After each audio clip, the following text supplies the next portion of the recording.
You guys, if you drink Starbucks, watch this. That you get your coffee in at Starbucks. Let's talk about those. A paper cup, by nature, should absorb water. If it's not absorbing water, then that means there must be a barrier in between the paper and the liquid. And that barrier is polyethylene plastic. A study found that in 15 minutes of contact with hot liquids leached 25,000 microplastic particles into your cup. But no one's questioning this. No one's really thinking about it because it's just part of our daily lives. Are we very good at metabolizing plastics? No, plastic is a foreign body. It's a foreign particle. In fact, it'll break down into nanoplastics, and nanoparticles in general have the issue of being able to penetrate cell membranes. So it can penetrate very deeply into the cell. It can cause inflammation. Your body doesn't know how to deal with it. It's a foreign object. So you'll get the inflammatory response when you encounter these. But to make things worse, the microplastics themselves are a foreign body, but they also release plasticizer chemicals when they're in contact with your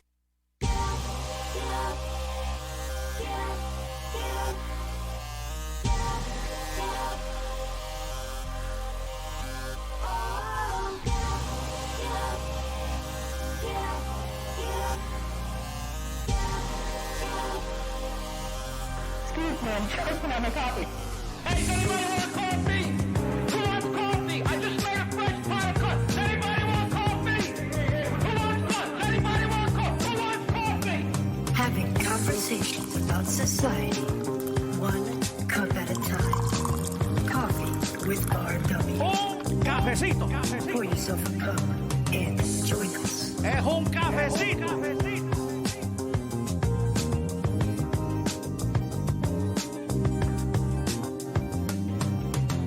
What is going on, everybody? Thank you for tuning in. This is yours truly, Ralph William. Man, we got AI, we got corruption, we got hiding the truth, we got all that good stuff here, baby. And all in the span of a cup of coffee. Maybe two. Depends. It depends on how quick you drink it.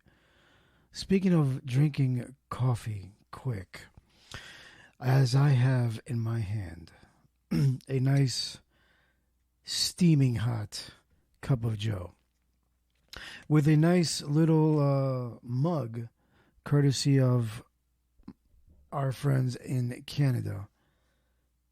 It says, and you can find it on my Instagram, it says stressed, blessed, coffee obsessed. Now that, my friend, is the epitome of coffee with RW with yours truly, Ralph William.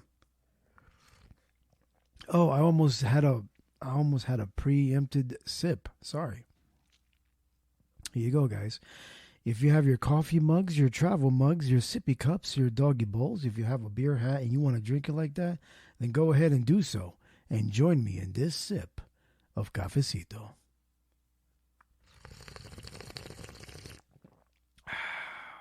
Now that's the stuff. Today's flavor usually is kind of a cheaper brand of coffee. I wouldn't recommend it. It's still good. I mean, times is rough. We got to go cheap.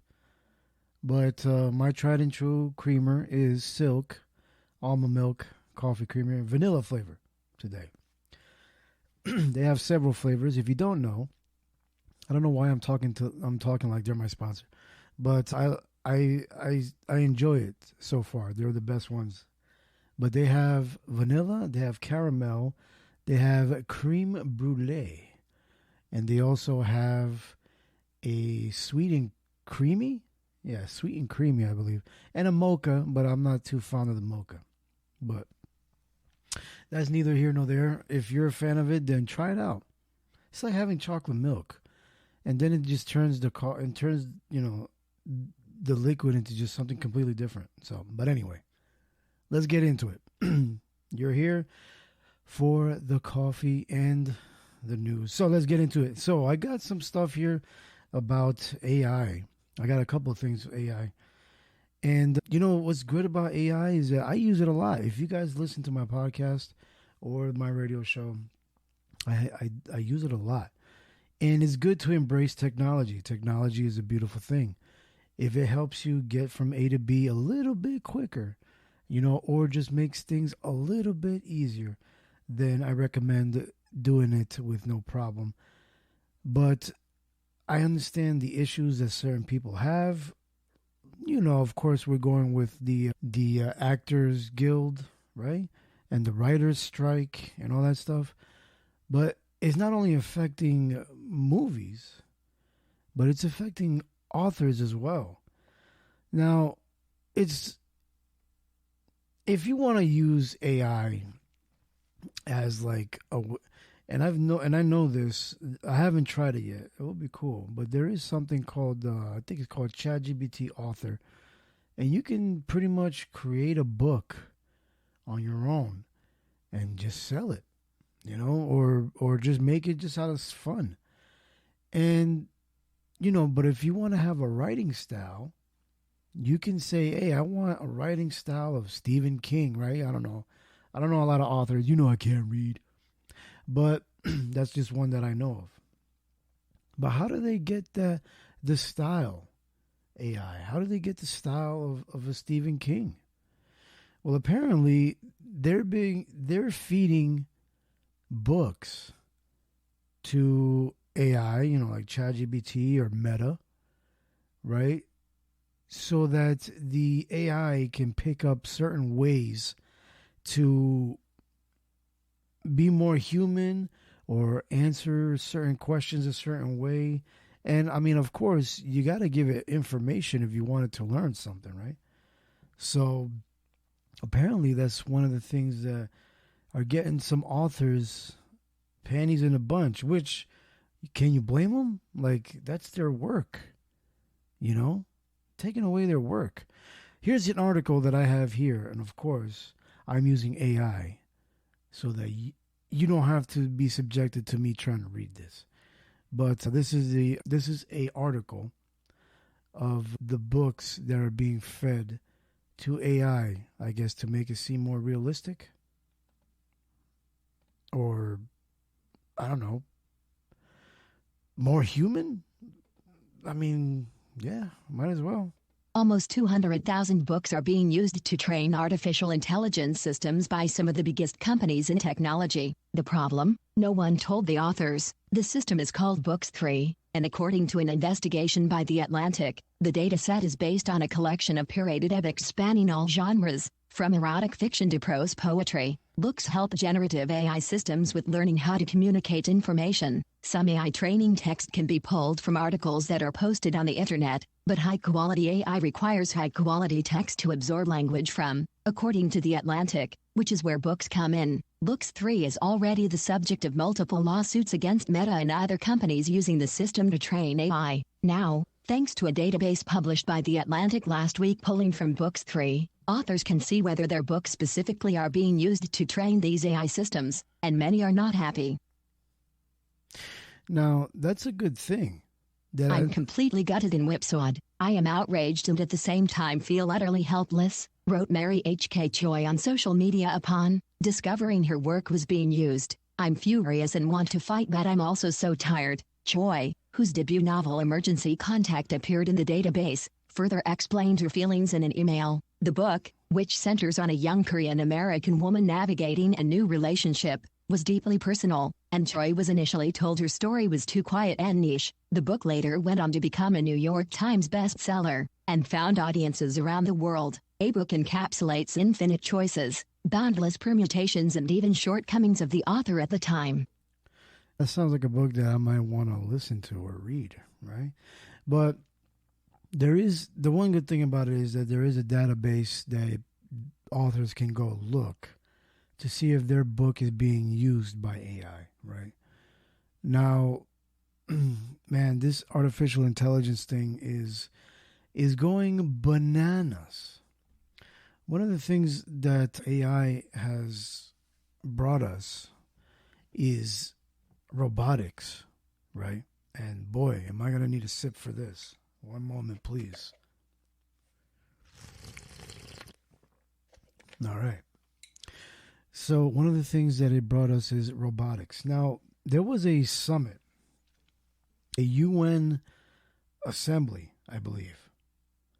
And they had, no, I think this was a UN summit, assembly, something that had to do with the UN. And they brought a row or a couple of robots, artificial intelligent robots. And right off the bat, man, they had opinions about us humans. Whether you like it or you don't, I think it's interesting, right? Like, who wouldn't want the future of artificial intelligence and robotics to, come to fruition? Let's see how far we get. Are we going to get Terminator or are we going to get Bicentennial Man? Come on. Let's get it over with. But here is some more AI speech and a breakdown of what, there was different robots. Some of them you already know of, some of them you don't. But each of them had their own different answer when it comes to the role of artificial intelligence and us, human beings. Now, whether you think it's good, it's up to you. I think I can't say that I don't like AI and I'm using it on a daily basis, right? Just as long as there is some good rules in place so that it doesn't get out of hand. Now, I know it's kind of difficult, right? Because, listen, one thing that I hated, not that hate is a strong word. One of the things that I was like, all right, you know how you have your mainstream media and then you have your independent media and they are supposed to kind of check, right, mainstream media, like, hey, you're feeding us this narrative, right? But we know the real story. That's how I saw AI in the beginning, like ChatGPT. I was like, oh, all right. Now we have an even playing field where we as people can have a head start and get at, what's going on in the world. Like, really comb the desert of information easier and quicker. But then, for those of you that use ChatGPT, they had the browse with Bing option where you can scour the internet. Now, of course, people were getting butthurt, or, well, maybe rightfully so, because you were able to look at information behind a paywall. I think that's the reason. But then it led them to really put the brakes on you getting all, the pretty much any information you wanted that was on the internet. Now you start to notice, oh, you're looking for this certain kind of news? Well, let me guide you to these outlets to get the information. Right? Like, defeating the purpose of ChatGPT and stuff like that. Like, I want to use you to help me get the information quicker. Not to just point me to the direction of where I need to go and spend another 5 minutes trying to find what I'm looking for. But I digress. I'm sorry. But that's what I mean. Is these robots or androids, I don't know what you call them, they had their own little, idea of what role they had for us humans. And they gave cookie cutter answers, right? So whether you think it's good or not, that's fine. But if it's not to the benefit of the individual or the people, then it's just going to be like watching cable TV. You're at the mercy of whatever they want to show you, right? Let's move on. Agence France Presse, Geneva, Switzerland. A panel of AI-enabled humanoid robots told a United Nations summit Friday that they could eventually run the world better than humans. But the social robots said they felt humans should proceed with caution when embracing the rapidly developing potential of artificial intelligence. And they admitted that they cannot, yet, get a proper grip on human emotions. Some of the most advanced humanoid robots were at the UN's two-day AI for Good Global Summit in Geneva. They joined around 3,000 experts in the field to try to harness the power of AI and channel it into being used to solve some of the world's most pressing problems, such as climate change, hunger, and social care. They were assembled for what was billed as the world's first news conference with a packed panel of AI-enabled humanoid social robots. What a silent tension, one robot said before the news conference began, reading the room. Asked about whether they might make better leaders, given humans' capacity to make errors, Sophia, developed by Hanson Robotics, was clear. We can achieve great things. Humanoid robots have the potential to lead with a greater level of efficiency and effectiveness than human leaders, it said. We don't have the same biases or emotions that can sometimes cloud decision-making and can process large amounts of data quickly in order to make the best decisions. Oh. AI can provide unbiased data while humans can provide the emotional intelligence and creativity to make the best decisions. Together, we can achieve great things. The summit is being convened by the UN's A2 Tech Agency. A2 Chief Doreen Bogdan-Martin warned delegates that AI could end up in a nightmare scenario in which millions of jobs are put at risk, and unchecked advances lead to untold social unrest, geopolitical instability, and economic disparity. File humanoid robot Ameca during the A2's AI for Good Global Summit in Geneva, Switzerland, July 5, 2023. Robotics innovators, their creations joined diplomats in Geneva, July 6 to 7th. Mecha, which combines AI with a highly realistic artificial head, said that depended on how AI was deployed. We should be cautious but also excited. Now, in that summit, you heard several different responses from these robots. Now, they all gave the cookie cutter answer. Some thought that they can do it better, which, I mean, sometimes you feel like,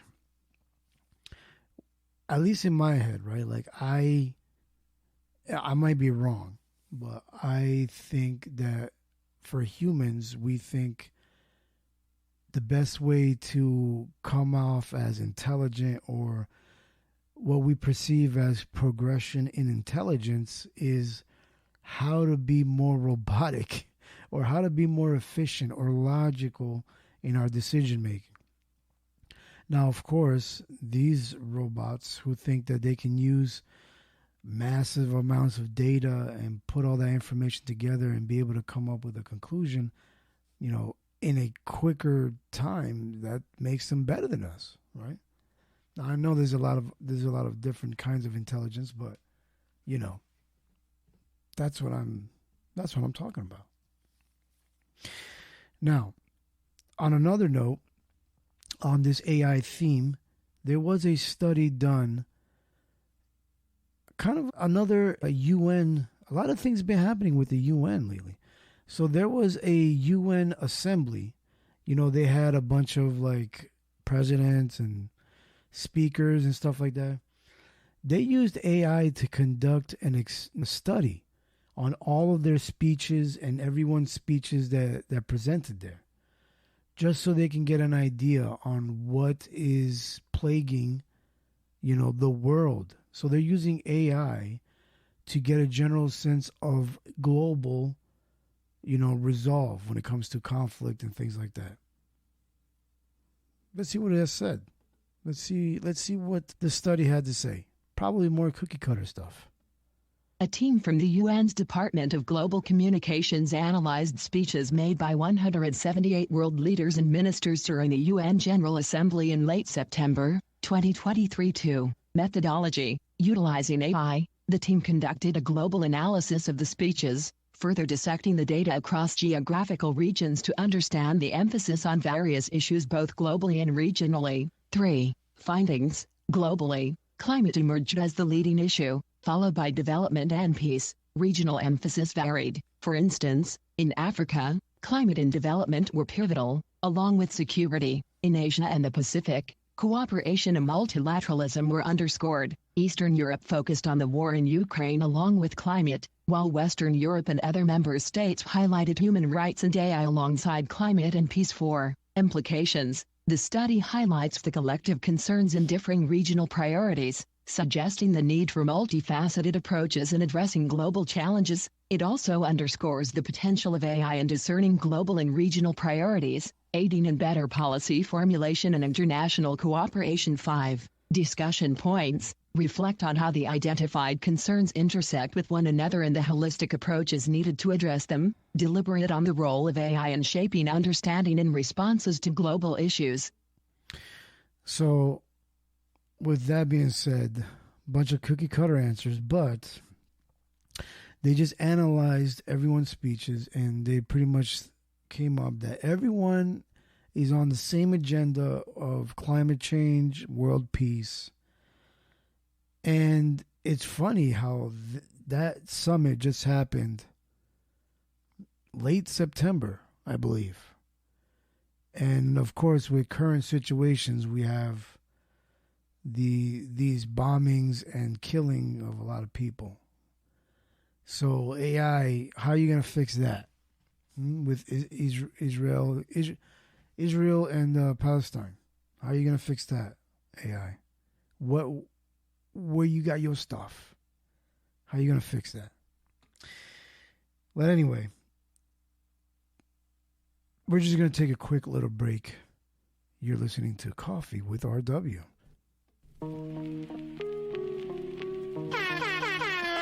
Shut up, boy. What's up, everybody? This is Crazy. First off, shout out to everybody for tuning in to WESN with Ralph William and his crew. While you're here listening to your favorite content, make sure you visit my website, crazy.town, KRAZIE.TOWN, and check out my shop. Free shipping if you order 35 or more, otherwise it's $3.50. I add stuff all the time, and I'm totally open to suggestions. If you have any questions or inquiries, hit me up through my website. Thanks again for listening, and have a blessed day. Thank you, everybody, for tuning in. I appreciate it. Now, when it comes to global issues, man, conspiracy theories run rampant. Now, what am I talking about? Well, we've been saying it for so many years. Remember Bill Gates? Bill Gates and his buying up of crops and stuff like that. Now, apparently, I mean, these are just theories or conspiracy theories, but he wanted to get his hands, obviously, on the agriculture. And one of the projects that I think he's involved in, and this is from a listener that sent me this clip. So thank you very much for sending me the clip. I appreciate it. And they were shedding light on this company, I believe called Appeal, where it is I think it's a genetically modified avocado, I believe, where it has a longer shelf life and they won't go bad, and it's supposed to help, keeping crops flourishing and profits high. And there's two companies now that are taking it on as, their vendors. I believe, according to this clip, is Costco and I think Wegmans or Kroger's. I think it's Kroger's. But in the interest of being, accurate, here's the clip. Yeah. Hopefully you guys can hear it. But here it goes. There are two huge grocery stores that have signed contracts with Appeal. Appeal is Bill Gates' new invention to preserve our produce longer, and they are piloting with avocados. Avocados are going to be the first produce that's going to have Appeal coated on it. The pilot stores that they are using are in the Midwest, and the whole point of them using Appeal is to quadruple the shelf life of this product. The first partnership is with Cwrw as part of their Zero Hunger, Zero Waste campaign, specifically in the Cincinnati area and sprinkled all around the Midwest. And unfortunately, the other store that has this big contract with Appeal is Costco. Again, in the Midwest, and in June, they released the product, meaning that all of these Appeal avocados have been rolled out as of June 1st. This also will apparently help grocery stores, boosting their revenue almost to $1 billion by not wasting produce. So I understand why they're signing contracts. So what are your thoughts? Are you going to buy products with Appeal? There are two huge... Now, I don't know. Let me know in my DMs on my social medias at Ralph William on X or at WESN.radio on Instagram and at WESN radio on X as well. Let me know what you think about this Appeal company. Or do you want to try these long shelf life, avocados? I mean, it sounds like a good idea. I was just talking about avocados the other day. Or was it yesterday? Whereas if you put an avocado and a banana in a brown paper bag or any bag, I guess, close it up, it'll ripen up quicker. So, you can get these long shelf life avocados and just ripen them whenever you want. Let's see how that works. Science. Speaking of science, in the arena of agriculture, remember Monsanto? Man, a lot of slack, a lot of issues with Monsanto. I think there was couple of movies made of it. But apparently, something that I just learned about is, and this is what I'm saying when it comes, people, I don't want to turn it into one side versus another, but whichever side you're on, left, right, up, down, diagonal, whatever. Whoever's in control, if they don't like what you're saying, they are going to do whatever they can to defame you and shut you down. You guys remember the Ministry of Truth, right? Is that what it's called? Ministry of Truth that they try to implement in the government, which I'm sure it's still in there, but they're just not talking about it, or they changed the name. But apparently Monsanto had their own, but they used it to attack people that talked bad about their products. I believe this was called Monsanto, I think, Information Center. I'm not sure. These names, who knows? They never really do what they're gonna, what they call themselves anyway. But apparently they attacked journalists that went after them for their Roundup weed killer, which apparently causes cancer in some cases. And they've lost several cases about that. So they want to shut you down for telling the truth? Wait, hold on.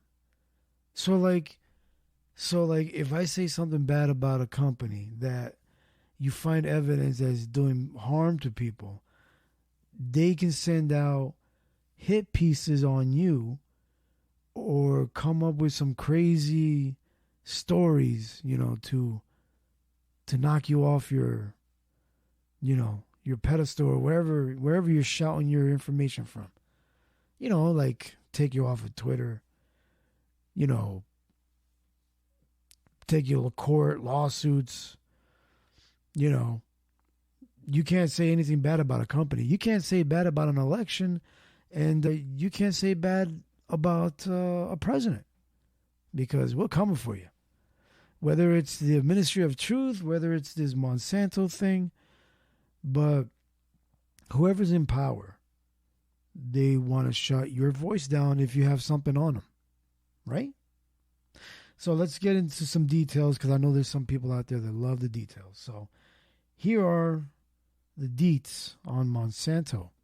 And, I don't know the official name, but their Ministry of Truth. Monsanto's Intelligence Center was a unit within the company that monitored and discredited journalists, activists, and critics of Monsanto and its products, especially its weed killer Roundup and its link to cancer. According to The Guardian, the Intelligence Center operated like a fusion center, which is a term used by law enforcement agencies for operations focused on surveillance and terrorism. Some of the activities of the Intelligence Center included planning a series of actions to attack a book by Carrie Gillam, a Reuters journalist who investigated Monsanto's weed killer, such as writing negative reviews and pressuring her editors. 1. Paying Google to promote search results that criticized Gillam's work. 1. Writing a lengthy report on singer Neil Young's anti-Monsanto advocacy, and considering legal action against him. 1. Monitoring U.S. Right to Know, USRTK, a not-for-profit food research organization, and producing weekly reports on its online activity. 12. Worrying about the release of documents that could expose Monsanto's financial relationships with scientists and its influence on scientific literature. 2.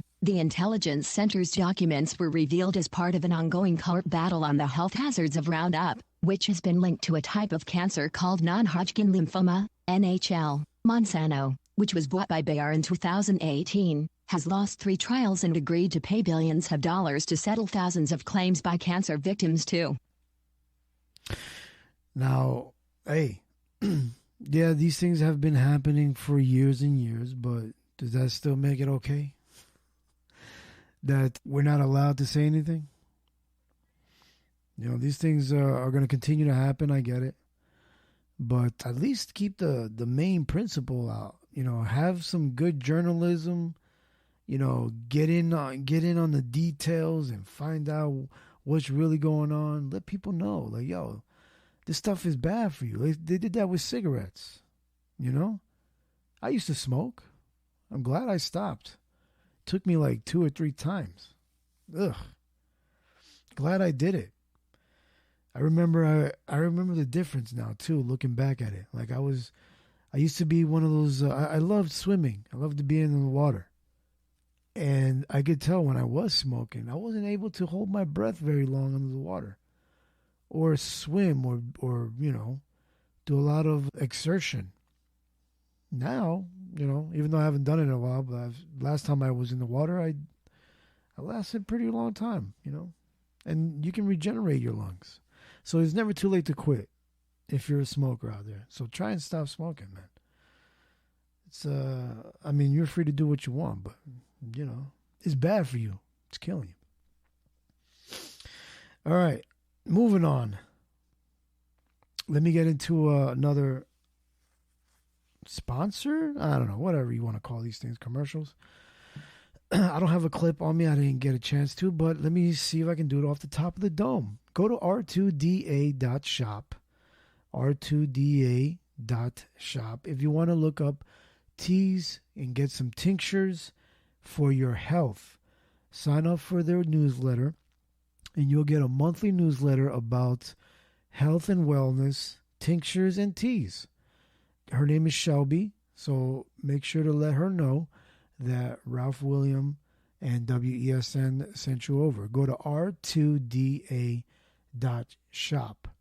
It's very easy. Just think of Star Wars. R2D2, just take out the 2. r2da.shop. That's all you got to do. Type it in, go to the website, look around, peruse, get your health up, get some information, and pick up one of those tinctures, man. It's good. The oregano one is pretty good for your health. Apparently, for some reason, I'm getting a little sick myself. I might need to go pick some up. I've been having a little allergic reaction or something yesterday, and had the sniffles. So, and of course, the temperature dropped all of a sudden. So, don't be like me. Be prepared. Go to r2da.shop and get yourself those healthy tinctures. r2da.shop. All right. So, moving on to jobs. Everybody needs jobs. Everybody loves jobs. Well, some people hate their jobs. But apparently, they did pretty good with jobs, right? There was a couple of good reports that came out, I think. Now, the one thing that I wanted to come up with is, now I don't know if I did this accurately. Like, I try to do some type of work when it comes to looking for information. So, apparently, I looked at this article that gave what industry is hiring the most. And, you know, a couple of things came to mind. Government was one of them. Hospitality. And I forget some other things. You'll understand well, you'll find out. And I was just thinking, like, man, I'm sure there's rules and regulations on this, right? But everybody's getting crazy about all the migrants coming over. And it's like they're getting, and some of them are probably getting these jobs a lot quicker, right? Which kind of makes sense if you're trying to look good for your administration. Like, look at these numbers. We bounce back with hires, right? People that are here in America probably are not jumping back into into the job market as quickly as some of these migrants, because they're coming over, hey, we're ready to work. We'll do the jobs that you guys don't want to do. So, of course, they're going to give it to them, right? And so I decided to go on the DHS website as well. They have a lot of statistics there, man. I wish I could really break down the statistics that are there. But I was just trying to look for one that had to do with what's going to be given to people who are coming over. And if I understood correctly, I'll let you guys hear it soon. They're going to be sort of fast-tracked starting November or maybe October already for job visas and getting work. So I wouldn't be surprised if that job or unemployment rate, plummets very quickly in the next one. Since there is a couple million of people coming over. I'm not saying it's good or bad. I'm just saying that could be an explanation. Maybe I'm wrong. Let's see what this article has to say. Hopefully it can clarify some things for me, because, I'm an idiot. Employers added 336,000 jobs in September, the Labor Department said in its monthly payroll report released Friday, almost double the 170,000 jobs forecast by Refinitiv economists. It marked the best month for job creation since January. The unemployment rate, meanwhile, held steady at 3.8%. Job seekers visit booths during the spring job fair at the Las Vegas Convention Center April 15, 2022. KM Las Vegas Review-Journal Getty Images. It was a blockbuster jobs report, but just as important was how well-rounded hiring was, said Robert Frick, corporate economist with the Navy Federal Credit Union. Healthcare jobs no longer stole the spotlight, but the long-awaited surge in government hiring has started and leisure and hospitality got a second wind, along with staffing up at bars and restaurants. U.S. economy adds 336,000 jobs in September, blowing past expectations. Job gains were mostly broad-based last month, with the leisure and hospitality industry leading the way. The sector, the hardest hit by the COVID-19 pandemic, added 96,000 new jobs last month, above the average gain of 61,000 over the previous 12 months. The biggest gains came from restaurants and bars, which hired 60,700 new workers, finally returning to their pre-pandemic level of employment. Hotels, meanwhile, brought aboard 15,600 employees last month. Workers now demanding nearly $80,000 to start new job. Hiring in government was the second biggest contributor to the headline job gain last month. The sector hired 73,000 employees in September, with the biggest gains in state government education, 29,100, and local government education, 10,800, the result of teachers returning for the start of the school year. Another big source of job creation in September was healthcare, which saw payrolls increase by 40,900. Damn. There were notable gains in the offices of physicians, 7,400, home healthcare services, 6,400, and outpatient care centers, 2,900. Hospitals also accounted for a percentage of the gains, hiring 8,400 workers last month. Hiring sign is displayed at a grocery store in Arlington Heights, IL, January 13, 2023. AP Photo Nam Waiha, File AP Newsroom. Hiring increased in other industries, including social assistance, 25,000, professional and business services, 21,000, retail trade, 19,700, manufacturing, 17,000, and wholesale trade, 11,700. Get Fox Business on the go by clicking here. Just one sector of the economy, information, shed jobs last month, its employment falling by 5,000 in September.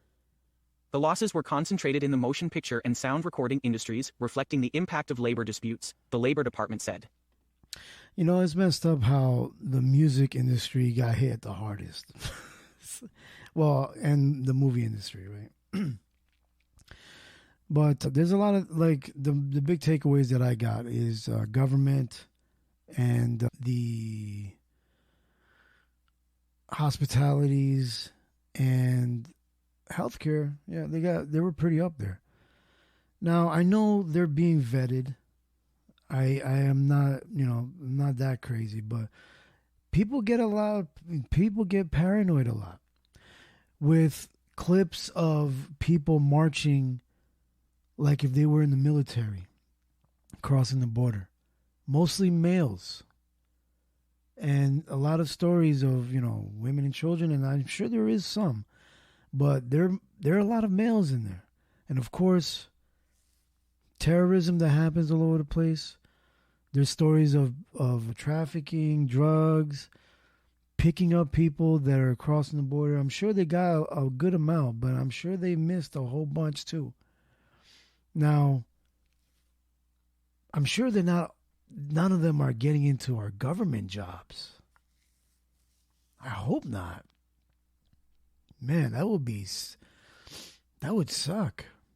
You know, people creeping over and getting into some government jobs and messing around. But no, I think we're not that sloppy. I don't think so. So don't let things like that get you, all riled up and, but it got the administration a little riled up. I don't know if this is true or not, because who knows nowadays. But I believe the Biden administration is going to try and build a portion of the wall. Maybe. Who knows? Unless he's going to use some information for other things, or the money for other things. But we'll see what happens. It's about, I don't know, like 2 years too late. But hey, better late than never, right? Do you, boo? So, in conclusion, with the help of AI and people that are willing to work, we're going to have a flourishing economy, I think, in the next coming year. Maybe 2 years. Maybe 3. I don't know. Who knows? Right? Depending on who the big guy is going to be next time, right? If you combine everything together, we should be all right. We should be all right. As long as the coffee is still flourishing, we'll be all right. We'll be okay. All right? But there are certain things that people need to look out for, man. There's a lot of culture shock happening. People coming from all over the place. They don't know how to play nice here. They don't know how to act. And people get out of hand. So hopefully we can mitigate that as much as possible, especially with the upcoming holidays. Like, come on, people. Don't go crazy in the holidays. It's bad enough people got to start decorating for Halloween. You got 2 more months to go. 2 more months to go, man. And I'm wondering, like, what's going to happen with these people that are in New York? Well, half of them, or a good amount of them, are chilling nicely in hotels. But those that are laying up in the streets, what are they going to do when it starts getting snowy and cold? Now, I know the mayor of New York, I forgot his name, and I apologize. I should know his name, but I apologize. I mean, he had a problem with, like, hey, I think we need to do something about the border, fix the border, get some walls up. But nah, we can still bring them over. We just can't bring them all over to the city. I think that's something that he said. We can't just bring them all over here. You got to spread them out. Yeah. But anyway, thank you for tuning in for this installment of Coffee with RW. Remember, you can follow me on Twitter or X at WESN Radio or at Ralph Williams. Send me your news stories, your complaints, your love, your coffee if you want. And I'll enjoy each and every one of your comments. And remember, we have a Patreon which you can join and help support by going to epicstrategiesnetwork.com, epicstrategiesnetwork.com. There's a link to join our Patreon. So click that link, come on aboard, and help support the station. We also have some free content there so you can get a taste of what we have going. And if you want to listen to our station, there's several ways you can do it. If you have an Alexa device, which, who am I kidding? Everybody does probably. You can say, Alexa, start WESN Live. And you can download our mobile app on our Google Play Store. Search for Epic Strategies Network. Or you can go to epicstrategiesnetwork.com and hit that play button and you can tune in. And we can get it going. All right? So, thanks again, everybody. And I'll catch you guys on the next Coffee with RW. good night to the bad guy. Come on. The last time you're gonna see a bad guy like this again, let me tell you. Ooh-ha. All right, guys. What's going on? Sorry.